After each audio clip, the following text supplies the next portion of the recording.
Hi, it's Joy and today I'm going to be watching Marvel's Runaways Season 2 Episode 1, Gimme Shelter. I am so happy this show is back. It was one of my absolute favourites.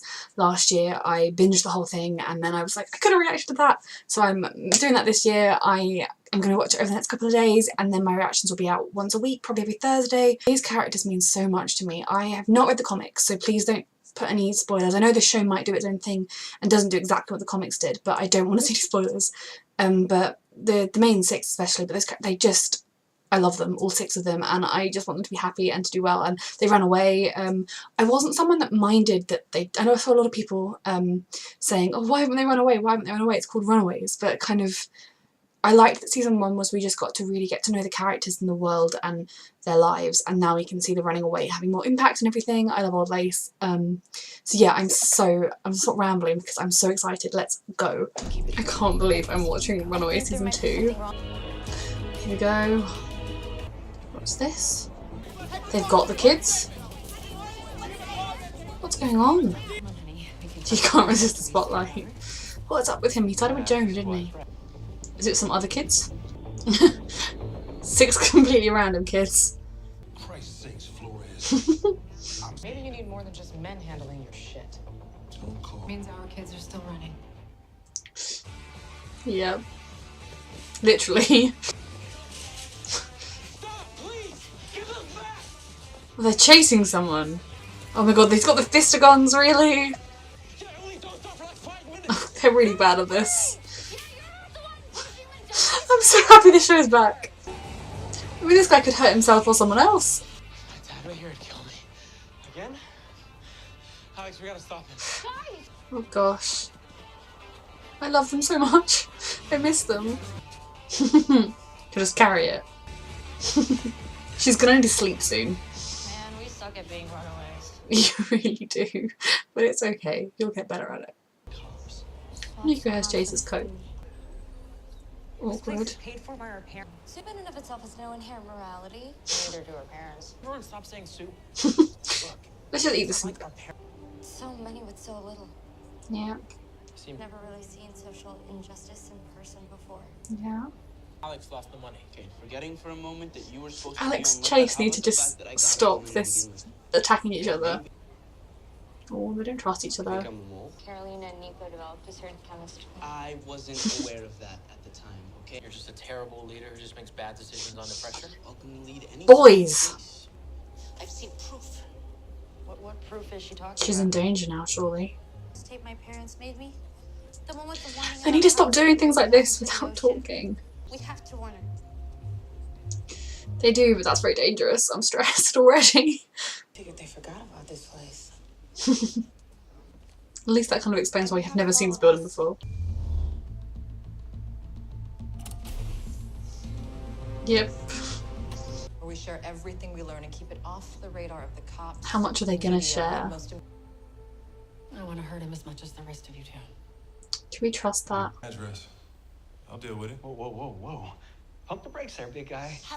I think the parents will work together while it suits them, but they will fracture if required to save their own kids. And the kids need to learn to work together if they're going to survive, like, as a team, to be open about things like working with his dad's old, like, gang friends and having a gun. I'll do anything. Don't say anything. Public transportation? Does anyone even know how to do that? I do. That's how I got to. They're going to steal a car. Today. If I was not flirting with that girl. Babe, you so were. You're a giant dick. No, I'm not. I was being nice. That's the opposite of a giant dick. Keith. Oh yeah, were you being nice when you banged my roommate? That's right. They've lived around these people all their lives. Pretty white privilege for the win. Yep. We're still friends. Just Insurance policy. your lineage. Great. You know, I'm glad they don't have a gun on them anymore. I expect you to do once we get to the top. Paint. stop. Does he want him to do some decorating? We should be a He's having a baby, isn't he? Is he gonna like build a nursery? Now get to it. I wouldn't trust him to paint it very well. What's on that tape from the Hernandez? Don't say tape from the Hernandezes. Oh yeah, they would want to keep it for themselves, wouldn't they? Because they want to leave. Sink beside her and I'll just give her a kiss. Choke. Oh my god, Tina. I hope the kids arrive soon. Okay, now that she's incapacitated, you can get the memory thing. And jab her with it. And just sit there, get the memory thing and jabber with it, and then say, well, look, now you don't need to kill her. Maybe she got smart and left. She's seen the body. Too late. God, this is dark quickly. Molly. They're just kids. You didn't do anything wrong. I know, Balls. Molly? She's gonna take the money from her purse. This is a very hard first episode. How's old Lace holding up? She's great. She's really settling in. She's actually like the dumpster connoisseur. And if I'm calm, then she's calm. You don't seem calm. That's a really helpful thing to say to someone while they're trying to be close. Oh, They're God. like dinosaurs. I love all of them as a little family, and I'm really worried about what they're going to go through this season. If it isn't just growing closer. Oh, they're giving her a funeral now. By the element of earth. It's really you were grounded in powerful. the physical world. By the element of air. God, it's episode 1 and I'm already feeling the emotions. I mean, they're not being particularly inconspicuous, but it's very beautiful. Everything's been taken away from me. I have no one. She's got them. You have us. Yeah. Really beautiful. How could they be such monsters? We're not them. We're better. We can fix the world that they broke. Yeah.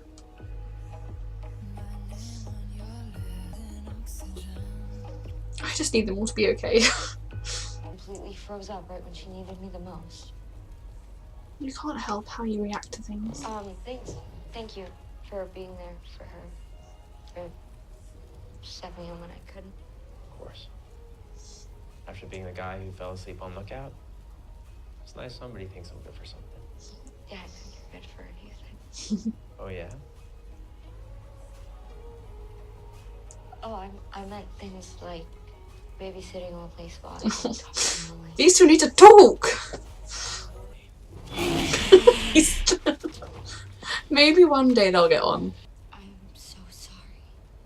I'm not. Just angry. I'm just angry. You're welcome. A lot to catch you up on. Is it pride? Mm-hmm. Isn't it always?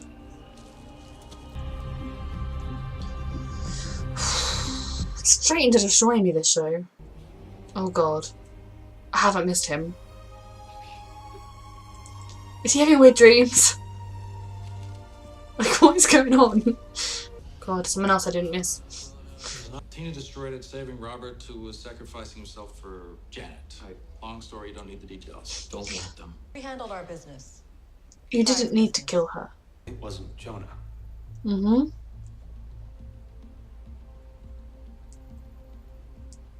She's just sitting at the table. Jonah knows what they are. Or is he possibly the same thing? Yeah. The guy requires. Assassins now. We have been for a while. We just got the targets. Oh my god, the guy with the fistigons. Alex not going to 10. I know what it is. Mm-hmm.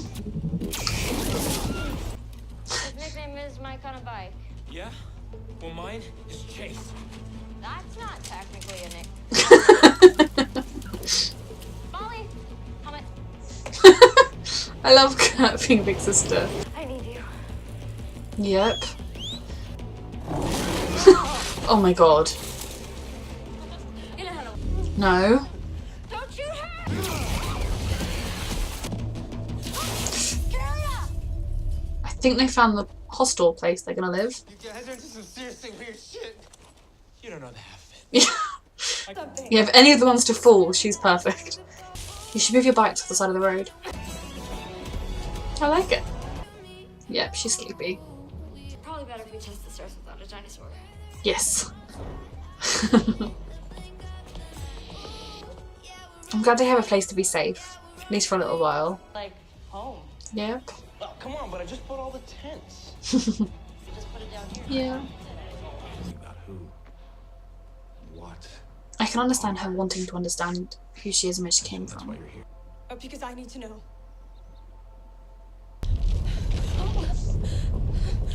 goodness, this is the first earthquake triggered by his drilling.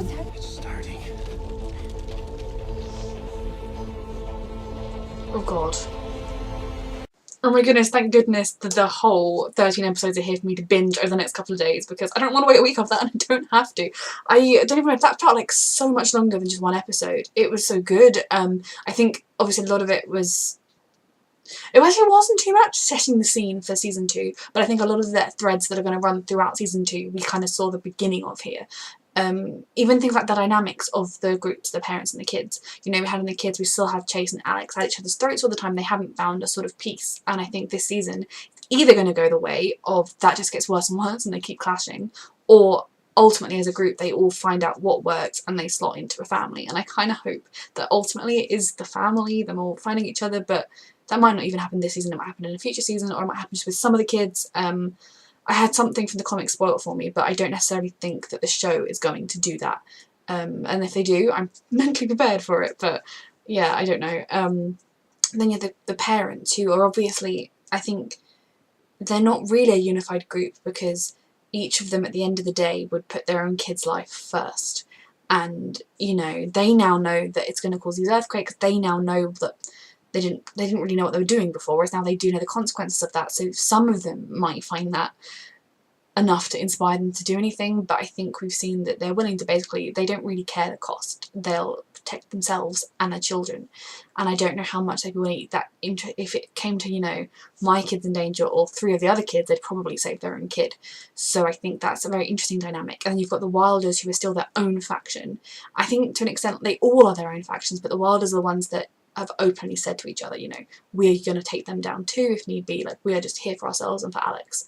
Then you've got the, oh my goodness, Dale and Stacey, the Yorkses, I could not remember their surname then for a second. They have always been the better of the parents. I mean, they've still been involved in the serial killing, murdering of teenagers, like they're not good, but compared to the other parents, they've always been the closest to good. So I think that is an interesting factor to have as well. And when they had Graciela and she had the staff, I mean, all she had to do was be like, be still, and then they could have injected her with the memory stuff and she wouldn't have remembered anything. There was no need to kill her, but Tina just very happily killed her and then was really proud of herself afterwards.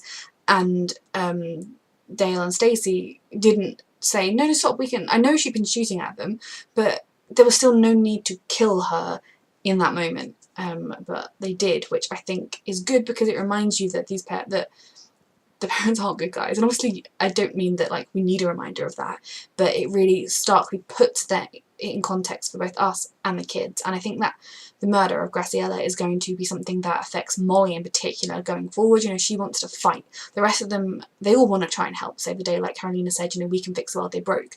But I think Molly's going to be the one who's going to be a bit more reckless with it, maybe, going to be kind of like determined to do whatever it takes right now and not as cautious. And I think that could cause, you know, there'll be some of them wanting to do careful planning, some wanting to rush in. I like that they're still kids, you know, they're these runaways, kids who've had an easy life up till now with no hardship or survival for themselves. They would find it hard. I love the fact that Chase fell asleep on watch, because he would. I like that even in these circumstances, even in the situation they're in, they still come across as kids. Obviously they're in a situation, you know, evil parents on the run, isn't going to happen to most kids, but they still feel their age, which I really appreciate, because they are just kids. And I think as an audience, especially with some, like, it's easy to sort of lose their age, but I think they're doing a good job of keeping the kids seeming kids. Also, I like that Carolina and Nico are just together, they're just happy, and Alex is dealing with that and he just needs to deal with that. I hope that they just go from strength to strength as a couple. I love them and I know they're really important to a lot of people. I also really love Gert and Chase, and I hope that they're going to talk at some point, because, I mean, they always pair off together and they have all these little moments, but then when he went to kiss her, she made it quite clear that even though they slept holding hands that time, that they haven't yet talked about what happened between them. And you know, neither of them have said, oh, actually it did mean something to me, even though it obviously did. But I think they will eventually, or I don't know, something terrible could happen, but I don't want anything terrible to happen. So I think I like that the couples are kind of where we saw them last season, just progressed, and I'm excited to see that go on. Old Lace is still amazing. I love how much she still doesn't like Chase. I'd like to think that she would come around to care about all of the kids, all 6 kids, and like protect them or whatever. I love her just sleeping with Molly. It's been really strong. And Alex and the whole plot line with, is it Darius, I think is his name. I loved the bit when he made him think he was going to go and like kill someone with a screwdriver, and he was just wanting to do decorating. That was really brilliant, and I find that a very interesting dynamic because it doesn't naturally slot in with anything else yet, and so obviously it's going to do its own thing from there, and that's very interesting. And I feel like if the kids are going to stay together as a unit and survive, they're going to need to talk, they're going to need to trust each other. Alex is going to need to come clean about where he's getting the money from, about this person that knows about them being on the run and that kind of is in a bit of contact with them, and then they need to be good at staying in touch. Now I love that they found the place that they're staying in. I knew they were going to find somewhere like that, partly it was in the trailers, and then people did mention that in the comics they found an old mansion that was sunk in an earthquake or something, and I think it's just really going to be important that they're going to have this place where they can be safe. And although obviously people have clearly been to it, it doesn't look like anyone's been there for a while, so hopefully that will stay their safe basis of operation. And then we had Victor Stein, who I still hate passionately. He's my least favourite of the parents, because I think he was the worst parent before the kids knew they were evil psychopaths. I think Tina is probably quite close behind, but I think Victor is definitely my least favourite of the parents, and I'd be quite happy if he died, but Jonah will not be letting that happen. I mean, I suppose Jonah is also a least favourite parent, but I think Victor is still my least favourite of the parents. But it's interesting that he's been kept alive because Jonah needs him, and that is going to be another dynamic. And when Victor eventually comes out of the pod place he's in, what is he going to be like? I mean, I assume he's going to come out of it, because I think as a character the effect he would be more interesting if he came out of it than if he just died. But obviously he was not a particularly good father, he was not a loving father, he was an abusive father, and when he was on the drug thingy, and just when he connected with Chase over Chase having a ability at inventions and creating things and not being a dumb jock like he thought he was was nice to Chase, and that Chase is just very messed up in that front, and I don't blame him. I think everything he's been through he would be, but he came to an understanding where he seemed like he was more affectionate towards Chase, especially then when he had the drug in his system and he was all happy. And then obviously it got to the extreme of the opposite. So what would he be like when he comes out of this place? Is he going to be loving or not? I suppose it'll be like normal, there'll be a cycle that will switch, but he is a very interesting character because he could go anywhere this season. You know, he could come out of this thing as a mindless drone that does whatever Jonah says. We don't know. Now, Carolina going to see Jonah, I want to touch on that at the end of this ramble, and then I need to watch episode 2. Carolina, I understand her wanting to go to see Jonah. I'm assuming from how guilty she seemed that she didn't tell the others where she was going, and I think they wouldn't have been okay with it. But like I said, if they're going to stick together, they probably need to, as a season, develop that trust and talk to each other, because I can understand her wanting to know who she is, because, you know, she's always thought that one person was her dad. Now she's found out that it's Jonah, and not only is it Jonah, but Jonah is someone that gets revived by sacrificed kids and glows and she can fly, and she doesn't understand why or where that came from, and there is someone there that has all the answers she needs. Of course she's going to be drawn to that, and we don't know the true full extent of their conversation or what they talked about when she was in the church and he was there with her. So I think I get her wanting to connect with him and find things out, but I don't think it means she's going to side with him. I think ultimately she's going to get to learn who she is and hopefully find out some of his plan. You know, by finding out who she is and what he's got planned, she'll be able to then find out more about his plan, and then she can tell the others and they'll be more able to stop it. I do believe that her plan is still to fix the way the parents broke. I don't think she's just going to casually join up with Jonah, so I'm very excited to see where that goes next. And like I said, I love the main character, all 6 kids, and I love Old Lace. Like, they are just such a good core group, and I'm really scared for them this season, but I can't wait to see more. So these reactions will be out once a week. I'm thinking of it being every Thursday, and I'm so excited for the rest of the season. Thank you for watching.